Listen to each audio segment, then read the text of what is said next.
How's everybody doing? I hope you guys are all doing great. So we got another video for you guys. I am going to be switching it again back and forth between Delta Force and Rise. Rise videos aren't going to come out as much for obvious reasons, it's pretty hard to make constant content for Rise unless you're, in an Imperium KVK or, you're watching other KVKs or etc. drama, whatever, Regardless, let's talk about KVK. What happened? Well, we won in an insane fashion as well. I think, as you guys can see right here, we're in the Kingdom of All Britain KVK. A lot of uh, other content creators are. I'm not technically a content creator, but it is what it is. I hope I will eventually get there. Regardless, I just need to be more consistent and everything. At the end of the day, though, we won Kingsland in an insane fashion. I will be putting up a picture, basically right about now, and that will show how Kingsland look. And at one point, it was to the point that our allies, which is Dawn Camp, they were holding this area for them, but they were facing off versus Storm, and Storm was pretty much had this whole entire area here, and it was something that Dawn the whole time was just trying to cut them off from past 8, and also try and hold a little bit of middle. However, with Storm, like at certain times they were just not letting it happen, and we were facing Tide Camp. Now, Tide Camp did end up rank number 2 in pre-KVK, if I'm correct. So that's why they chose, is it Wessex? So they chose Wessex. We ended up choosing East Anglia, and then Storm Camp chose Mercia, which, funny enough, I think Storm Camp was overall stronger than Tide Camp. They just had a lot more activity. And Dawn Camp was number 1, so they chose Northumbria. So how it was kind of going down was it was really, really bad for us. Sadly, our builders did not build correctly. Whoever they were, if they were fighting at the same time, that definitely happens, which is always kind of good, in which you should dedicate people to building, like just straight building, and straight builders as well, like players as well who are building. So what ended up happening for us, that really, I'm going to show some gameplay in a second. We'll get into that. But what ended up actually happening for us was the fact that HV24, which was the main alliance we were all fighting from, just didn't have any territory. It had like a little bit of territory in, but VZ was building like down, and it kind of like forced HV into this little area here, which was really, really bad. And then C9N also was building down as well, but like a little bit in the middle too. And it was like, well, HV really doesn't have any territory to be staying in this area and fighting. And then 50 GW immediately was fighting against K52, which their forts were here. So they had a K52 fort there, and they were using 1492 as well. So they were fighting in this area, and RPX was fighting in this area as well. But it was just overall really, really bad. Like, I think what ended up happening was, in the beginning, they immediately like placed 2 flags, and GW only had like two or three flags here as well, and that's it. Like, we had no territory to basically teleport in so that we can have people stop fighting from the outside of pass 8, which was our biggest struggle. Our biggest struggle was the fact that we did not have cities inside, and especially in the beginning, there's loads of nodes that are there, so there's so many areas that are blocked, barb forts as well. So it was really, really tough, and we will get into the gameplay in a little bit. However, I wanted to show you guys a little bit of my stats and everything, and I will show you really quick as well the 4 marches I was using. So we'll go over here. And the 4 marches I was using was Zoo Herman, LC Alex, Ragnar Scipio, and Joan Nevsky Joan. I did obviously try to use the Purple Siege March, but overall, a lot of the times I was fighting a lot of the big players, so like, the 5 bill, 6 bill, 7 bill KP plus, and it was something that a purple Siege March is just not going to trade well. You're going to see a little bit of it in the gameplay and everything. but overall the trades were like not that good because unless you're actually focusing certain people, then yeah. And then I did have Guan Leonidas, but my gear on that I don't have a fifth march really. I actually don't have a fifth march, so it's something of like if I take this off and I show you my Guan, he literally has a gold helmet, gold boots, and then the rest is just very mediocre. No point in bringing out a fifth march and wasting more resources and speed ups when you could just fight more effectively with four marches. And then I tried to use the siege march, but yeah. So yeah, that was the end of the day for that. Let me show you guys overall my stats as well. So I am at 85 million power. I'm at 4.388 billion kill points. I think I really wanted to hit 4.5, but the issue was, am I in the air? In the no, I'm not in the. Okay, so the main issue was the fact that I was in Florida, literally for Pass 4. Like I was on a flight when Pass 4 was opening.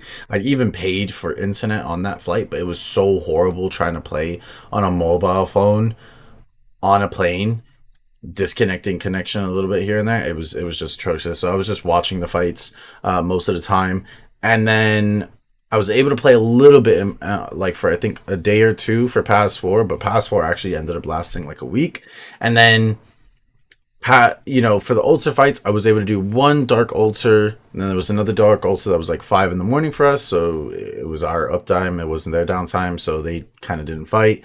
And then past 7, I was actually at a work meetup. So literally, this KVK, the only time I was available was Kingsland, and luckily I was able to still get my kill points and kind of reach a little bit of my goal. But yeah, it was something that I was just like FML, man. It was just every timing, the timing of all the fights were just ridiculous. It was not good. And then even when Kingsland opened, we were having family come over. We were having family events, so I couldn't stay on 24/7 to help fight or stay on during the main active times of fighting, because we are in a C seed kingdom. It's 2836. It's a C seed slash D seed.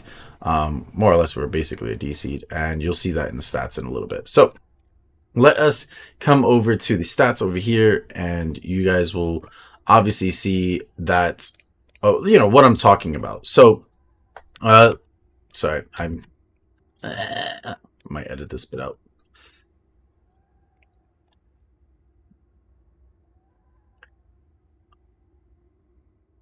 All right, so guys, we're on Fleisch's you know ROK seed says stats dashboard. Really, really good dashboard, by the way. I think I love being able to see this specific type of data. It's just amazing. It's honestly amazing. This was the DKP weights. So deads were 15, T5 was 10, T4 was 4.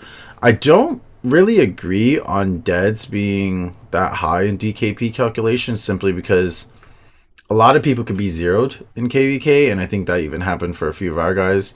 Um, but I can also see the fact as well that people are sometimes dumping 3, 4, 5 million troops into this KVK and getting deads and everything. So I do see why deads can be calculated a bit higher. But yeah. Anyway, so we're East Anglia camp, and you can see that it's 59.4 billion kill points. I will just quickly compare it to Northumbria because I gotta give it to them, and mainly I gotta give it to one specific kingdom, which is 1787. They absolutely carried the shit out of this KVK. As you can see, the kill points, T4 kills basically almost 3 billion more. Or yeah, it is 3 billion more. And then T5 kills was almost 10 billion more T5 kills as well. The deads were actually pretty close. So yeah, it just goes to show. But if you look at the actual overall, make sure I'm not blocking any stats. Okay, I'm not. If you look at the overall KP points for 1787, you can combine almost 3 of these kingdoms, and they would have reached, well, like if they would have gotten 27, basically 3 kingdoms equaled to what 1787 got, which is just insane, honestly. Just insane. So definitely big shout out to 1787 for that. Also for our camp, it was 2724 who had the most KP, and we're fourth place with 6.6 billion. But again, we don't have many players and fighters overall. We have like one rally garrison, and then the rest are kind of just we're just all like little mini fighters. I'm the biggest fighter in my kingdom, basically. So, but that's because we did a whole merge with another kingdom and all that stuff. Anyways, so let's go back into only East Anglia. But again, big shout out to 1787. Basically secured the victory for this KVK because they did end up actually cutting off Storm entirely, not letting them come into Kingsland, and basically Tide was like, okay, we can't do a 2v1 in Kingsland, so they just ended up giving up as well. So going over the stats. So 27-24, as we just showed, they got the most KP, most deads. We did get a lot of deads as well for our kingdom. However, the only thing about it was the fact that I believe there was a few players that were zeroed. But at the same time, I think a lot of it, we were getting a lot of deads. Like, I think I got 1.5 million deads, but again, I was, when you're fighting and stuff, and you have to fight at certain times. It depends when you're actually getting deads and stuff. Like, if they're not doing rallies and we're just rallying them, unless I swarm flags, I'm not getting deads. Basically, I'll get minimum deads. And then overall, this is the same thing in terms of like very specific kingdom stats. But let's go over to the individual stats. So where did I rank entirely over I'm gonna just take my camera off as well, just so you guys can actually see. Where did I rank entirely over the entire East Anglia camp? And I think I did pretty good. My goal, I really, really wanted to hit 1 billion kill points, but again, due to timing of things and everything, I didn't get to hit 1 billion kill points. So definitely big shout out to the top 4 here that did get over 1 billion kill points. Sean over here, number 5, definitely could have, I think even 5 through 8 could have gotten more kill points. I think Sean would have gotten more, but he was rallying a lot, but he was also garrisoning a lot, which you can really see from the dead. Same with QTR, 4.6 billion deads from Sean, which is insane, and 5.4 billion deads from QTR. So yeah, just absolutely ridiculous. But you can see me, I'm ranked number 9, which I'm actually really, really proud of. My kill points was 780 million. I was really, really hoping to get more, but by the time I was able to fight and everything, it just you kind of, the bigger problem was as well, at certain times it was only their biggest players fighting. So if I didn't have any big players fighting with me, I'm not going to throw myself up against people that are running 6-7 marches on the field. And like, I don't know how many times, like, I'll be honest with you guys, I don't know how many times it happened where I was fighting versus, like, they have a really big player. I'll show you guys right now in the game. So they have a really big player that was on their team that, like, at certain times him and like 2 or 3 others was the only people online, which was Tori. So he's at 34 billion kill points. He was at a higher power. But dude, like, I can't fight this guy. You know what I mean? I couldn't fight this guy. He has crit sets, everything like that. It was ridiculous. And he's gained, I think it was like 5 billion kill points, this KVK. I'm not even sure how many kill points he gained, but it was a lot. So like a lot of the times it was Tori, this guy here, this guy as well, and this guy, and this guy. I know I have to say this guy a lot, but yeah, these are just their names and everything that was popping up. So it was, and Uber as well. So it was a lot of things of facing those players during key times where if I didn't have at least 2 or 3 people that had at least 5 marches and at least were stacked with troops and tech, yeah, it was like basically GG. I have to hit and run more or less, and it was really, really tough, especially in Kingsland, when a lot of the times it was just their big players, especially these two, that were just like always in a ball pushing. And it was just like, you don't have if you don't have a person like Tori or someone else that can tank him, it was really, really tough to fight in the field. So I did the best I could. I definitely think I could have done better, but it is what it is, you know. Um, so yeah, overall that was the stats. Overall, that was everything. I will put up some gameplay right now, and we'll talk a little bit about how it went down, and definitely, skip a little bits here and there. So, BRB.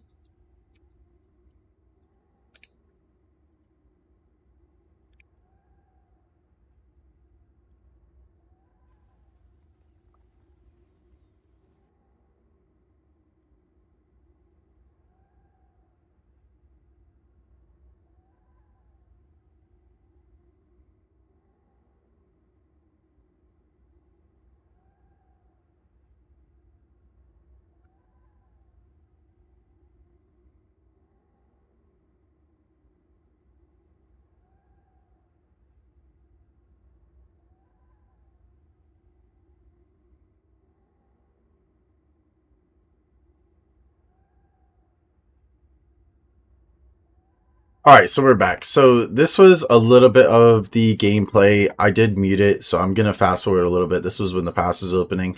It was actually a little bit tough to do OBS, but I didn't realize my OBS settings changed a bit. So this is what the plan was. We all went down south, and as you guys can see, 50GW did make their flag and everything. And this was the first initial fights. Again, I did decide to use Guan Leo in the beginning just because I figured it's going to be massive, massive ball fights. We can, have as just try and put as many troops as possible on there. You will see me sometimes do reports and everything, and actually that is something I should have shown a little bit of doing certain reports because I did use Ragnar Scipio this KVK. Absolutely love Ragnar. I think sometimes he is a bit slow, and sometimes you miss out on doing his skill procs, but it kind of is what it is. You know you got to fight as best as you can. But I had some crazy reports in altars and altar fights, and I think if I had Huo, I would have ran Huo Ragnar for sure. And I definitely think I will, hopefully in January when the commander swap comes out, I can hopefully get Huo. And then in the future, when there's an artifact KVK or something, I will probably do Ragnar in that type of little ball fight. But this is some of the ball fights going on right now. So in the beginning, we had such momentum. Honestly, we were beating them here.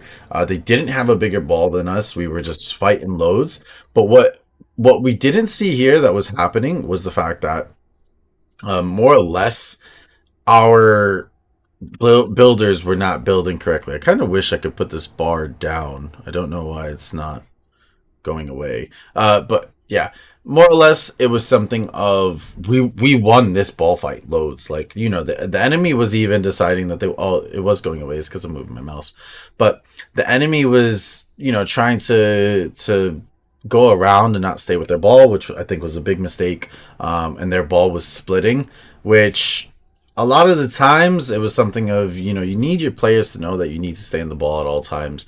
And the big thing as well is hitting and then retreating and then immediately retargeting. I think that's a big tip that a lot of people don't understand about how to fight. It's not just like hitting and stay hitting unless you're like a massive Kraken. Even the Krakens should know, like, okay, I'm gonna spam hit someone and then back up a little bit and then spam hit someone immediately. I was sometimes backing up too much, but again, I think this was because of OBS. For some reason, I was like recording and I was hitting, and then I'd hit R and it would lag. You'll sometimes see it maybe a little bit that it's a little bit choppy, but again, I think this was my own fault, and I think this was a bit of like a processor thing on my PC that was just bugging out. But like sometimes like spam hitting R and it just wouldn't work, and I was like, dude, I'm not trying to go in their ball, please. But as you guys can actually even see, my March right now, Guan Leo, is getting hit the most. And it was something of the reason why I didn't use 5 Marches this KVK was because, I don't have a set, like a real good 5 set. And it's something that I'm waiting for the next Cavs to see how they are, or the next infantry and see how they are. Because, dude, like right now, overall, like, you know what I mean? Like, what is, like, you're seeing Guan right now, and he's doing the worst, but obviously he has the worst gear. So it was something. Ugh. One thing I will give to Tide Camp that was really ultra annoying, and I'm really hoping in the future we will see it. But Siege is huge. I think Tide Camp had about maybe it was one specific player doing it a lot, but there was about I think ended up being like two or three players using a lot of Siege, especially when the Purple Siege came out. The Purple Siege Commanders came out. A lot of people were just throwing that out, and it's something of I really I really hope in the future I will be using on another Siege March as well, because instead of Guan Leo here, I could have done you know, Gonzalo or Gaja Gonzalo, or Gaja Cordoba, if that's how you go by it. And it's something where I could have put him right behind this ball, and he would be going crazy right now, and I would be getting a lot of KP. And it's something that I think a lot of people are like, oh no, but just use 7 marches. Well, sometimes you don't realize when you're using those 6, 7 marches, there's going to be that one march that when you're targeting a target, it goes straight into their ball and it's going to trade negative all the time. Where at least if you're using a siege march, I can use 5 or 6 marches, which I feel like 5 is probably the best you could do. Like right here, I was spamming R, and I forgot what march actually is going into their ball right there. And if I used one siege march here, it would have traded better than my Guan Leo. Especially if it's just, 2 legendary commanders and it's even decent gear, even purple gear would do really, really well here, because this is what ball fights are all about. And, even territory fights, when you're using siege, it's really, really good. You just, kind of have even that one march. And I feel like, even as a siege player, I feel like you shouldn't just only focus siege. You should be using other marches so that you can both help protect your siege, but also, help the ball fight as well. Because even though siege is helping the ball fight, if you're not in that range, you're gonna have to dismantle, move, and then every time you're doing that, it's not really good. But like for example, right here, 100%, it was something of this. And also me noticing right now, I think one of the biggest struggles, and I don't know why this flag is not built yet. This is crazy because we've been watching for about 4 minutes now, and this flag's actually not been built, and the same with the one above. So I wonder if these flags were even full, which I see 2 marches are still running to it, and I wonder if skill was even popped here as well. So no wonder why we struggled building in the beginning. That is crazy, because like 30 seconds in and finally we had it built. But damn, like how long have we actually been fighting for? We've been fighting for like 5 minutes, more or less. That flag's been there for 5 minutes. That flag can finish in like 2 minutes, if I'm correct. I'm not sure. Forgot how long it is with Skillful Craftsman. But yeah, that was a little bit of the fighting here. And then I did have my marches all at like a yellow. I don't really like fighting with marches at yellow, by the way. Oh, it was that free guy. As you guys can see, that free guy, he was using Siege March, died. But I really, really don't like fighting with all yellow. I think with us getting territory, I wanted to put my march into a flag so I could TP in and then refresh and then go back into the ball fight. I wonder if I did kind of zoom out a little bit here. Let's see, I did. So look, this was the biggest issue we had. GW, right, built, I think, 3 or 4 flags there. And then look at HV. We did 1, 2, 3, 4. This is a 4th flag, but look at VZ. Look at how VZ built. And I think I was probably saying this in comms as well. I think I was probably saying it right now. Let's see. Oh no, I had myself muted. I forgot I had myself muted. But look at that. So look at how VZ built. That basically. Why is the video not playing? Look at how VZ built. That basically blocked HV from getting more territory in order to actually, have cities come in. Because what should have really happened here was the fact that VZ should have built middle and HV should have expanded right where their flags are. So sadly, the VZ builder also messed up, and also the HV builder should have built faster and built up that way in order to actually capture this whole area so that we can actually fight and defend this area. Because you guys are gonna see in a bit. So we're building here, but look, they immediately touched HV flag here, and the the biggest concern was the fact that look at this. So we had to build a flag that was already touching there, and we have to TP in. Look at how many TP spots we can have. This is nothing. You know what I mean? You have like 6, 7. What is it, about like 10 cities here? You have no space to actually come in, TP, and fight. And I think we were messaging in that chat and was like, VZ, stop building south, build middle. And then C9N was also doing the same thing. Instead of C9N just straight building middle and building up north, they were building south as well to come and try and touch, which was another problem. Look at how the enemy was building. Sadly, K52 didn't build that much, and same with GW, but look at the main alliance that was building for them, 1492. They built a little to the north and built a little bit towards us, and then all north middle, where they had the other alliance building straight middle. That is what should have happened. So that's what messed us up, and it was something that we really, really struggled with. I think at certain points, yeah, it was. So yeah, basically, let's see where it kind of ends a little bit here. We did have a rally coming up here. I think we did take this down, if I'm correct. And they took it down, yeah. So they did take it down.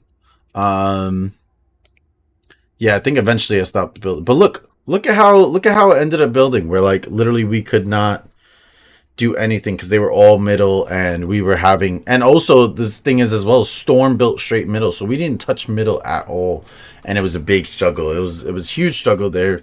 But yeah, we still ended up with the victory. I will show you guys a little bit of, let me just get out of this, show you guys some of my reports, which I favorited a few. There was definitely some good ones that I missed. But this was some Ragnar ones. So I did put some basic ones in there, but I put something like this because I was facing big players. Like Iron Elo was about the same power as me. And overall, like same kill points. This guy was more kill points than me. I think he had like 2 billion more kill points than me as well. So I didn't do too well when simply fighting him. And then, like I said, the big shark guy, which this guy has 18 billion kill points. But you can see right here, I started to fight and get a decent trade here. And then I got a little bit of a decent trade there. And then a decent trade here as well, which, for Ragnar Scipio fighting, which he was using Guan's Reek, which I've actually never really seen.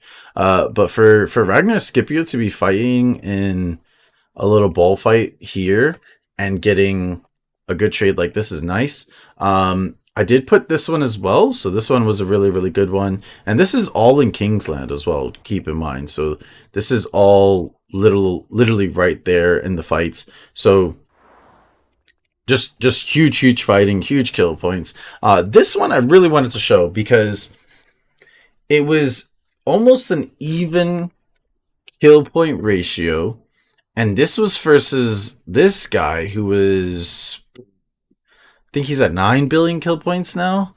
He was annoying to really fight all the time. I was constantly having to fight him, especially this was during downtime. And yeah, it was something where I was proud of my Ragnar Scipio because he was trading well even when fighting. But like this guy, what is that? Scipio Cleo, that is crazy. Luce Aethelfled, like, oh, that was a really cheap guy. But regardless, I was really proud that he was still trading well, even when fighting in this area. But you definitely could see this at certain moments. Once the troops go down, he starts to trade a little bit even, but it is what it is. Now, this one was a great flag rally, or was it a defense? Flag defense. honestly amazing. And it was right here actually where we were defending. Definitely amazing report. 22 billion kill points gained, or million kill points gained, whereas they had 1.2 million deads. And I think this was something of, I remember fighting under this flag and I was trying to, they didn't change alliance. So I was like, dude, they had a bigger ball. I was staying right under the flag, and this is what happens when do that, and you have the enemies getting like this guy again, just losing loads and loads of troops. But I remember I was pulling this guy to fight me. He wasn't swarming the flag or anything like that. I was pulling him to fight me, so he was actually getting loads and loads of deads. It was a great, great report. This one was a great report as well, from Ragnar Scipio. Same with this one as well. Amazing report there. Another amazing report from Ragnar Scipio. And then this was like a fairly even report. I don't know exactly where this was. Oh, this is past seven. So yeah, this was me. I think this was me like going in and out of the past seven because at certain points they push you out a little bit. But this was a great report. I don't remember where exactly this. It's the same thing, past seven as well. Yeah, I did enjoy past seven fighting a little bit. I was able to fight, but like at night and stuff. It was kind of funny. Where is my? I favorited a lot of reports this KVK just so that you guys can obviously see. Ah, here we go. So this report was ridiculous, absolutely ridiculous, and I think I remember this report because I was fighting. There was some players here. I think was it Flav? Yeah, Flav. Aethelflaed Ragnar. I was like, oh hell no, I see Aethelflaed, I'm hitting that. Boom, got loads of kills. So it was great to see that. And all T5 kills as well, T4, T5, so that was great. Another great Ragnar report. Um, Another great Ragnar report as well. Like I was doing so much work with Ragnar. And one of the big things about Ragnar and in all, oh, this was Alter. I'm actually crazy. I forgot this is Alter fighting. Look at where it was. Ulcer fighting right here. Insane. Insane reports from Ragnar here. And again, if I could have used Ragnar, I would have. But fuck, man. I definitely have better infantry gear anyways, though. So, yeah. And I did try Scipio Ragnar. And it was okay. I think I did prefer using Ragnar Scipio. But I think Scipio Ragnar is a bit faster. Like I said, the one issue I have with Ragnar is how slow he is. This was another crazy report that we had that we did lose, but we gained loads of KP. I think this is all past four fighting. Oh yeah, this guy I got killed. I got deads on him. Another few. This is like a few reports I was having in past four fighting that I was like, I got to try and fight as much as possible. And this was crazy enough. This was versus some of their big players. So you see this. This report right here versus Uber and Iron Elo. Uber was 8, is it what, 7-8 billion kill points, and then Iron Elo's around, again, he's around my kill points. I think he's a bit higher. But yeah, Ragnar Scipio was doing work. Honestly, he was doing just so much work this KVK. I think I definitely could have gotten more kills with him this KVK. If I, invested more into Chris Tech early, and I also, if I could get his actual gear up as well, because Ragnar is using my secondary gear. I absolutely love this gear, but Ragnar, seeing this gear, it makes me want to use that gear on Ragnar because it was just so beautiful. Definitely doesn't do better than Luce Alex, but that's because Luce is just so strong. Honestly, Luce is just ridiculous. He's out of this world, which makes me wonder what the next AoE smite infantry is going to be, and I'm really, really excited. But yeah, one of the big things I love about Ragnar is simply the fact that he does not get targeted first, and in a ball fight, if Ragnar, the one issue I was having with Ragnar was the fact that Ragnar would go into their ball a lot, and then he's really slow getting out. So even if you hit R on him, he's extremely slow at getting out. So if they have even a little bit of a slow on him, you can trade really bad. But if you go back and attack a little bit, you can trade even once he pops off his skills and stuff. But yeah, it was one issue I had with Ragnar. But man, when they target your Zooj, cool. I try and retreat my Zooj march and try and bring him a little bit deeper into the ball.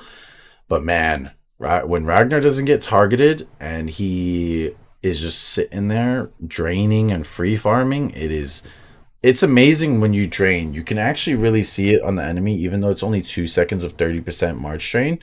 You can really see it from the enemy because you can slow the enemy down. There was so many times Azud was trying to retreat, and once Ragnar hit that basic attack, and you got that drain, even though it's a 30% chance, once you hit that drain on the enemy, that 2% march speed on a slow march, ridiculous. You can 4-man kill that march so fast. So it was great. Anyways, guys, I hope you guys enjoyed this long video. I'm glad that we won KVK. We'll be getting the Autark, which is nice. I think I will do a whole little video in terms of account review and future goals, because definitely I want to show you guys everything that I'm working on and everything for Rise. So yeah, why not? Peace out, guys. Have a great one, and I will see you on the next video.